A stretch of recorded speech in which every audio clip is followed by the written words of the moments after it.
Bem-vindo ao meu canal, eu sou a Cristiana e nós vamos falar hoje sobre a condução transiente, continuar o nosso estudo da condução transiente. A gente está no item 5.10 do livro do Impropera e nesse caso o método de diferenças finitas.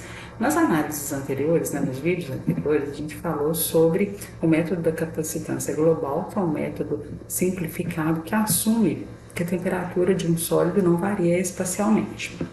Então, ele serve em algumas condições. A gente viu outras soluções que não se aplicam somente a um sólido imerso em uma corrente de fluido, mas com outras condições de contorno um pouco diferentes. E trabalhou também a questão do sólido semi-infinito, então a variação espacial também, não só a variação temporal.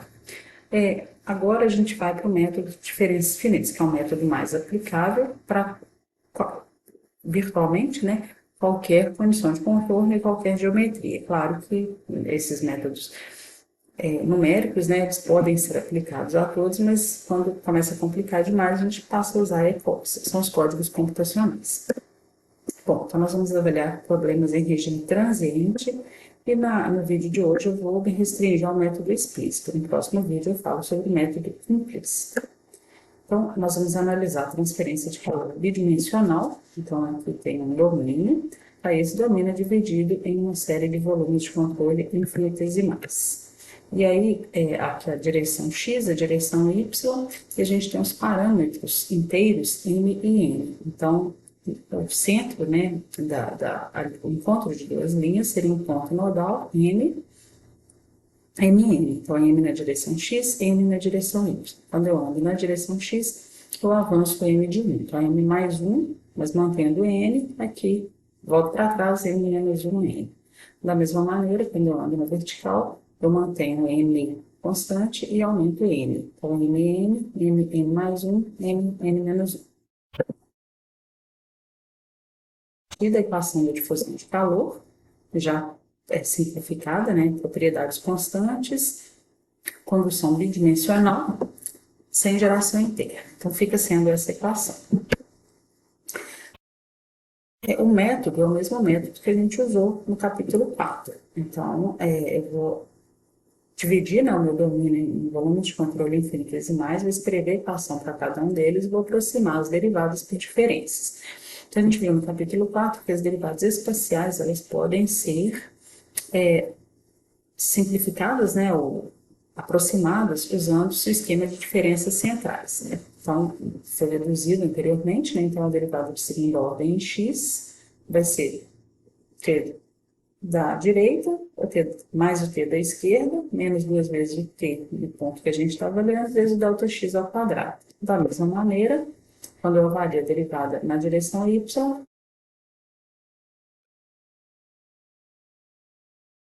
ao quadrado.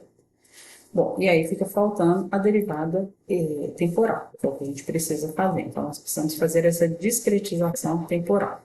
Para isso, a gente usa um P, que é um passo de tempo, tá? Então, eu tenho o meu incremento de tempo ΔT, e aí, à medida que eu vou aumentando o P, ele é uma grandeza inteira, eu vou aumentando ele, então o P igual a zero corresponde ao P igual a zero. Então, se o meu ΔT for de 10 segundos, por exemplo, quando o P for 1, o meu T vai ser 10 segundos. Quando o meu P for 2, o meu T vai ser 20 segundos. Então, é isso que eu vou usar para avançar na minha solução no tempo.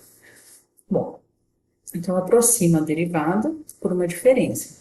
Tá? A diferença de temperatura nesse nó vai ser a temperatura desse nó no instante atual, menos a temperatura desse nó no instante anterior, dividido pelo passo de tempo que eu tenho. Então, esse parâmetro P inteiro é usado para indicar a dependência temporal da temperatura. E a derivada, ela é expressa em termos dessa diferença de temperatura nos instantes de tempo subsequentes.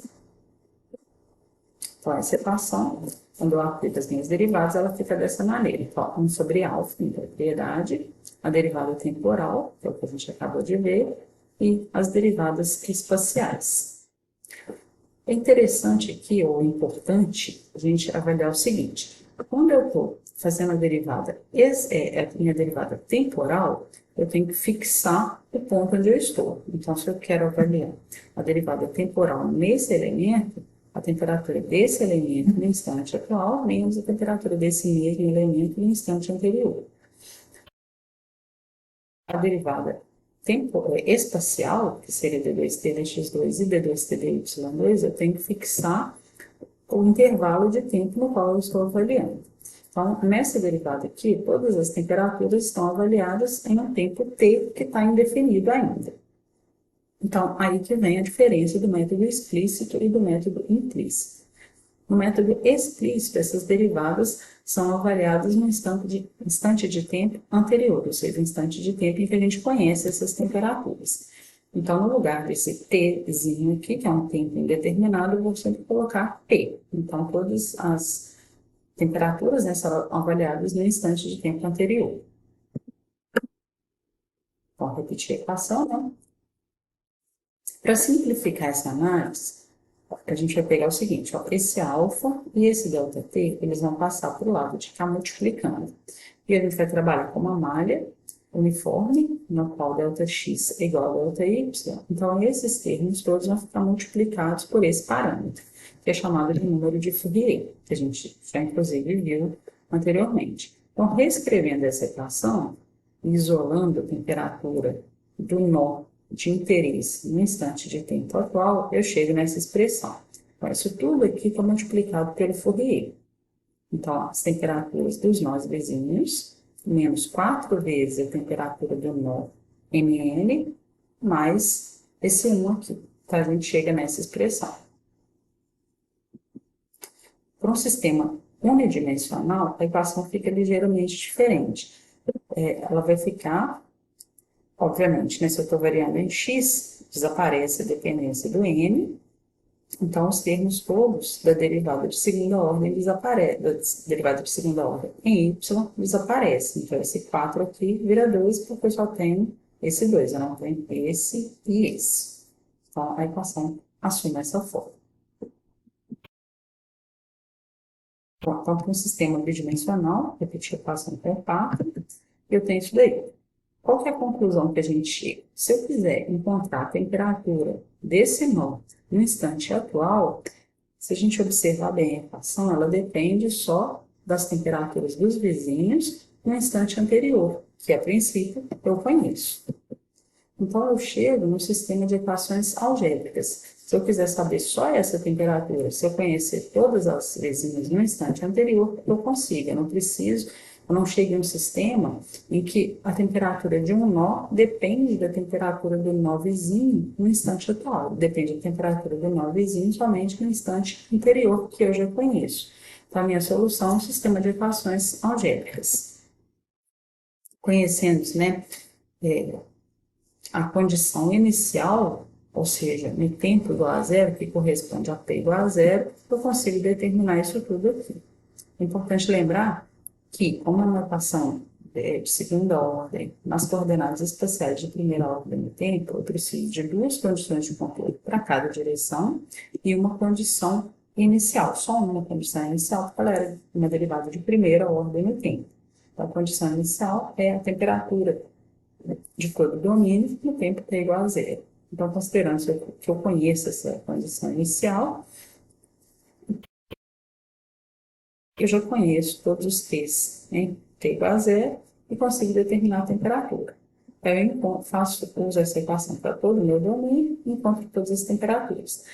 No instante posterior, né, t igual a 2, eu já conheço todas as temperaturas no t igual a 1. E com isso eu consigo avançar a minha solução no tempo e obter a distribuição transiente de temperaturas. O que a gente percebe?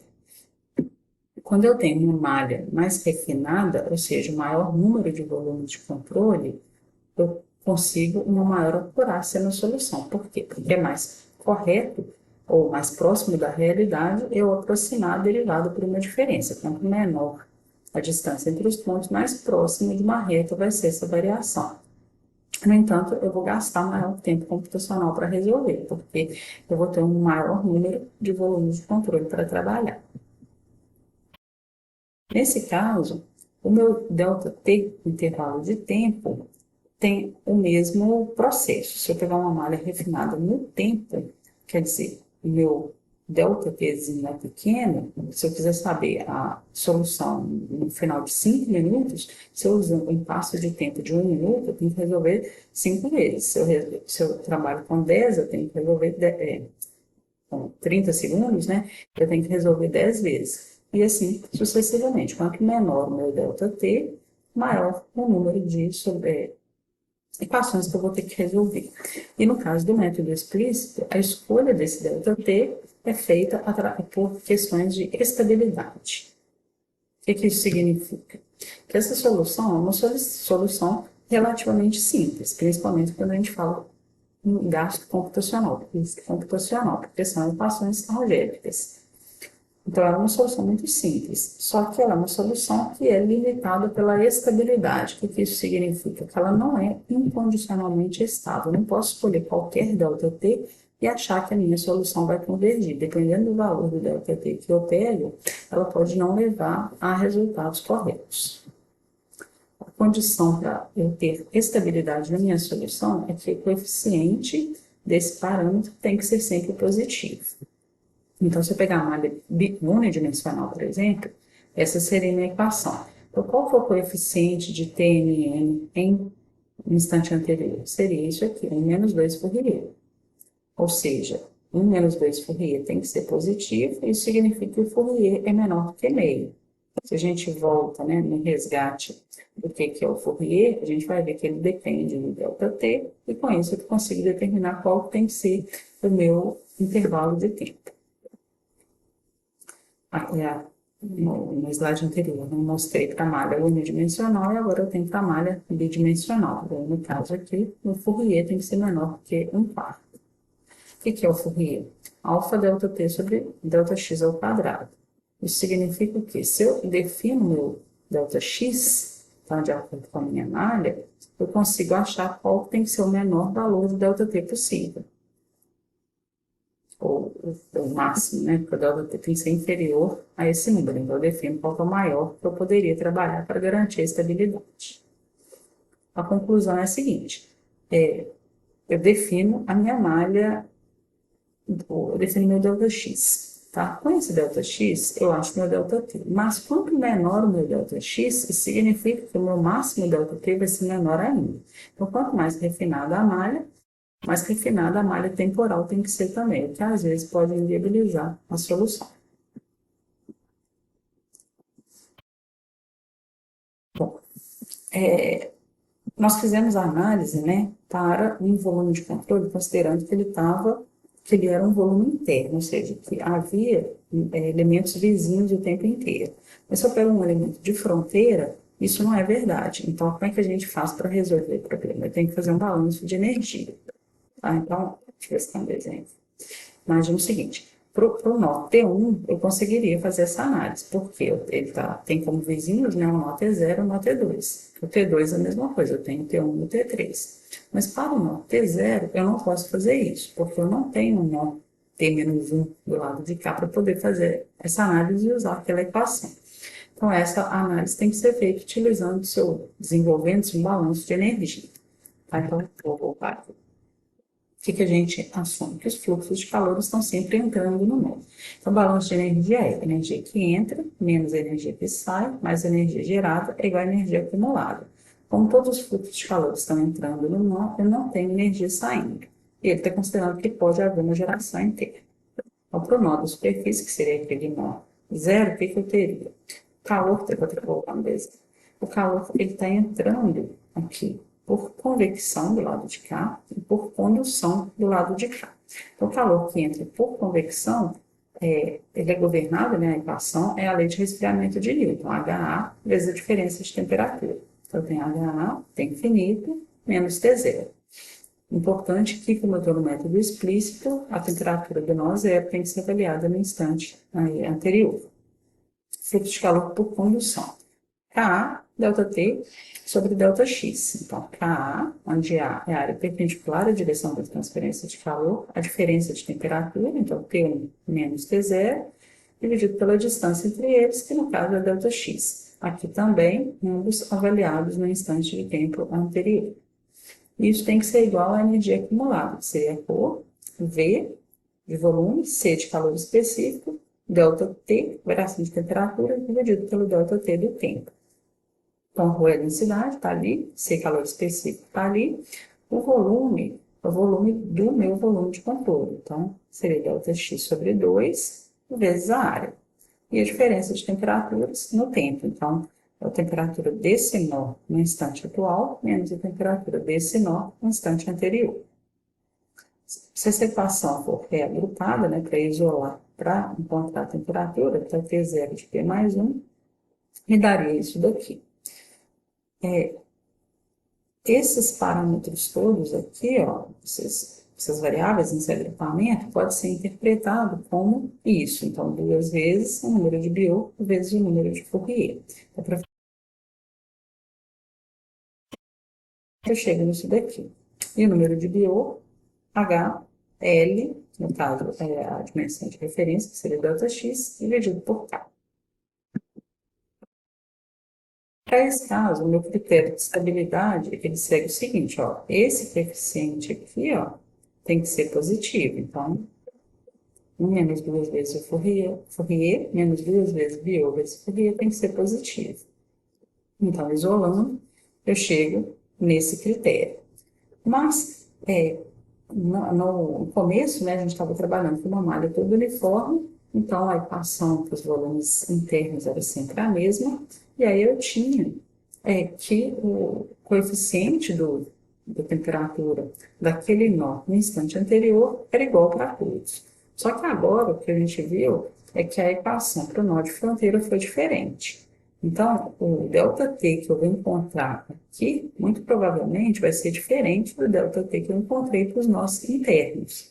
E aí a gente chega no problema, porque se eu tenho dois elementos, cada um com um critério de ΔT, eu tenho que selecionar qual vai ser o ΔT. E é importante que tem que ser o mesmo para todos os nós da malha. Então, a gente pega de maneira conservativa, a gente pega o mais limitado, né? Então, se um está falando que o ΔT tem que ser no máximo 2 e o outro está falando que tem que ser no máximo 3, eu tenho que pegar o 2, porque o 3 pode dar um problema de estabilidade naquele nó de 2, porque eu não posso avançar minha malha cada uma num tempo diferente. E aí, no caso, eu tenho que selecionar, né, aquela condição mais restritiva. Bom, então a gente viu a dedução, né, para um nó interno e para um nó de fronteira tendo convecção, considerando ainda a possibilidade de uma geração interna. Então, o livro apresenta essa tabela 5.3, que dá para diferentes configurações, tá? Quais que seriam as equações de diferentes referências e quais seriam os critérios de estabilidade. Eu coloquei um zoom aqui, né, mostrando algumas. Então, essa daqui, por exemplo, é um volume de controle interno. Então, esse MN aqui, ele está totalmente rodeado de volumes de controle internos, e aí, para o método bidimensional, né, ele chegou aqui na equação que a gente já tinha visto, e o critério de estabilidade é que o Fourier tem que ser menor que um K. Ele fala, ponto nodal interior. Se eu tiver na minha malha